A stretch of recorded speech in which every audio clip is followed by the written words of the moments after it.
we will see heat transfer. I am Shanam Sampajampa from Department of Mechanical Engineering, S.T. Balekondri Institute of Technology, Belagavi. Introduction. Heat is a form of energy that can be transferred from one system to another as a result of temperature difference. By reading this definition, we can understand heat is a form of energy and temperature is a measure of this heat energy.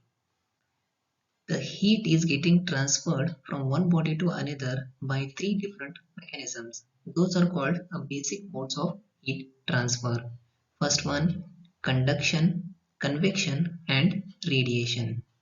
Heat is getting transferred from these three different mechanisms.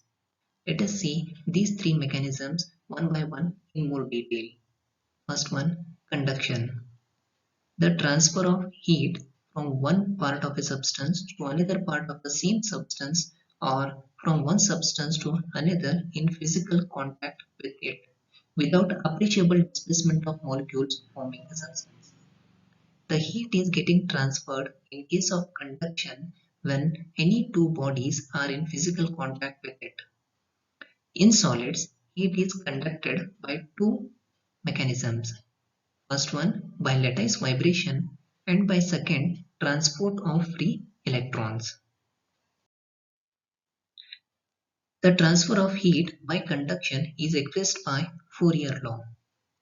The rate of heat flow through simple homogeneous solid is directly proportional to the area of the section at right angles to the direction of heat flow and to change of temperature with respect to the length of the path of heat flow. It is expressed in terms of equation as Q proportional to A into dt by dx. This dt by dx is nothing but a temperature gradient. Now Q is heat flow to the body per unit time and is expressed in terms of watt. A is the surface area of heat flow in meter square and dt is a change of temperature or temperature difference expressed in terms of degree Celsius and dx is the thickness of the body in meter. It is expressed as Q is equal to minus K into A dt by dx. We are going to add one proportionality constant, that is K, and this K is nothing but thermal conductivity of the body. It is expressed in terms of watt per meter degree Celsius or watt per meter Kelvin. The thermal conductivity K is the measure of material's ability to conduct heat. Now, the second mode of heat transfer is by convection. Convection is the mode of heat transfer in which energy exchange takes place between the high temperature region to low temperature region due to molecular motion and microscopic motion of the fluid particles. Convection heat transfer is expressed by Newton's law of cooling. That is, Q is equal to H into A into Ts minus Tf. Now, Q is the rate of heat transfer, small h is convective heat transfer coefficient, and A is area exposed to heat transfer and expressed in terms of meter square. Ts is a surface temperature in degree Celsius and Tf is fluid temperature in degree Celsius. Now, from this equation, we can easily find out what is small h equal to Q divided by A into Ts minus Tf.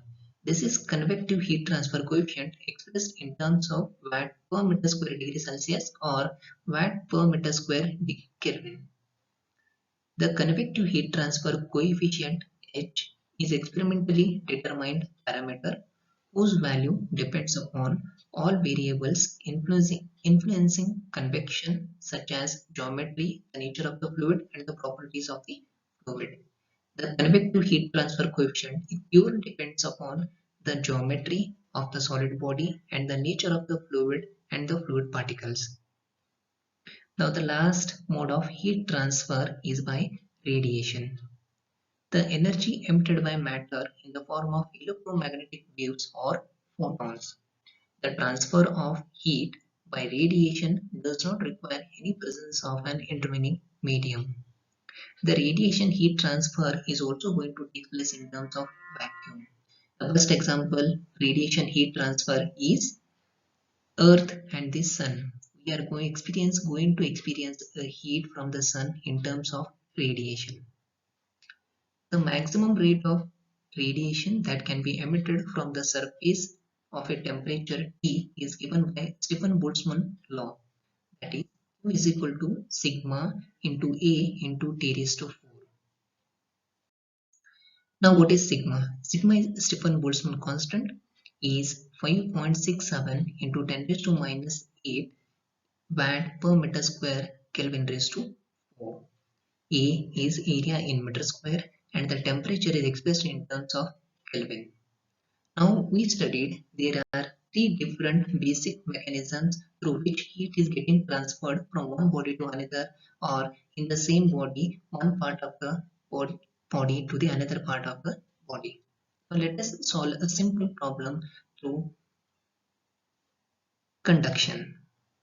The, the temperature distribution across the wall slab of 50 mm thick heated from one side measured by thermocouples approximate to the relation T is equal to 60 minus 50x plus 12x plus 12x square plus 20x raised to 3 minus 15x raised to 4, where T is in degree Celsius, x is in meter, area of the wall is 5 meter square.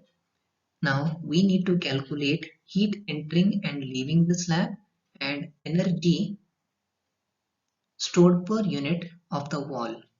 And thermal conductivity for the wall they are given as 1.2 watt per meter Kelvin. We'll look at this, see how to solve this problem. Take this equation. This is a reading by the thermocouple. Differentiate this equation with respect to the x. When you differentiate it, it will become this. This term will go 60 because it's a constant. The differentiation of any constant is a 0 after remaining this equation. When you see this, when you differentiate this temperature equation with respect to the x, it will become a change of temperature with respect to the distance. Means what this equation is going to lead, that is nothing but dt by dx is a temperature gradient. Now to calculate amount of heat entering inside the slab, here we need to substitute x is equal to 0 because at the beginning of the wall the distance is 0. That is a starting point. That's why we will substitute x is equal to 0. Let us see by substituting x is equal to 0 what value will come to the dx by dt by dx. Now it will lead to minus 38. Now we will use this equation because in this it's a wall, heat is getting transferred through conduction. We will use conduction heat transfer equation, that is Q is equal to minus K into A dt by dx. Now K, they are given thermal conductivity of the wall is 1.2 watt per meter Kelvin. We'll substitute, and the area they are given in terms of meter, that is 5 meter square. We'll substitute here, and dt by dx as we calculated its value is minus 38. Altogether Q is going to give you 228 watt. Now we will see another important concept in case of heat transfer, that is thermal contact resistance. In the analysis of heat conduction through multi-layers, we assume a perfect contact at the interface of two layers and thus no temperature drop at the interface. This would be the case when the surfaces are perfectly flat, smooth, and they produce a perfect contact with each other. In reality, even flat surfaces viewed under microscope shows various peaks and valleys. Thus, interface of two bodies offers some resistance to heat transfer, and this resistance per unit interface area is called thermal contact resistance. Now this is best can be expressed by this figure. Let us consider there are two different materials are there. They are in physical contact with it, and this line it shows a line of contact of these two different materials. As we know, the thermal contact resistance is going to play a very vital role when there are two different materials are in physical contact. Now here the temperature is going to decrease from the T2 to T3 at the interface of these two different bodies due to thermal contact resistance. Now let us understand this concept in more detail by solving one simple problem. Now consider the wall of a furnace is made up of inside layer of 120 mm thick covered with a layer of magnesite brick of 240 mm thick. The temperature at inside surface is 725 degrees Celsius and the outside surface is 110 degrees Celsius. The thermal contact resistance between two wall interface is 0.0035 degrees Celsius per watt per unit wall area. If thermal conductivity of inside and outside wall is 1.7 watt per meter degree Celsius and 5.8 watt per meter degree Celsius.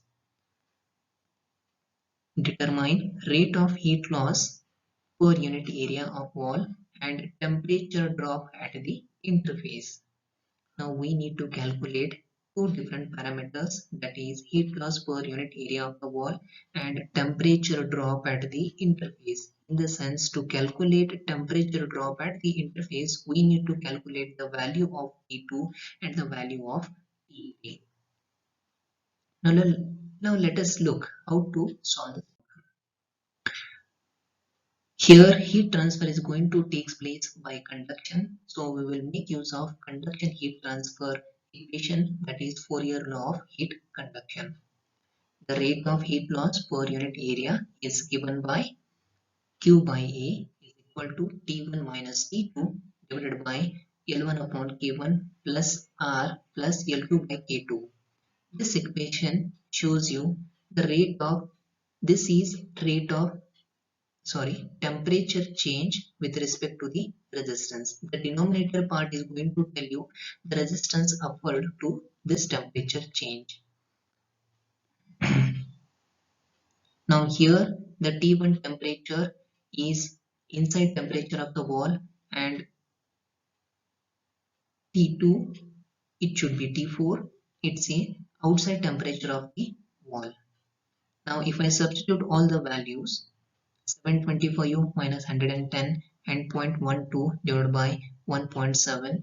1.2 is the length of the wall. K1 is the thermal conductivity and this value is 0.035. They are given thermal contact resistance between two different materials and this is for 0.24 thickness of or length of the second body divided by thermal conductivity. The answer leads to 5326.17 watt per meter square. Now this is the amount of heat loss per unit area of the wall. Now we need to calculate what is the temperature difference at the interface. Means we need to calculate T2 and T3. Now this equation is also equal to T1 minus T2 divided by L1 upon K1 is also equal to T3 minus T4 L2 divided by K2. Let us substitute the values in this. 5326.17 is equal to T1 minus T2 divided by L1 upon K1. In this entire equation, only unknown is T2, so that we can easily find out what is T2. Similarly, if I equate what is Q by A is equal to T3 minus T4 divided by L2 by K2, this will lead to an answer of T3 is equal to 330 degrees Celsius. Now we calculated T2 and T3. Now the difference between T2 and T3 will lead to a temperature difference at the interface.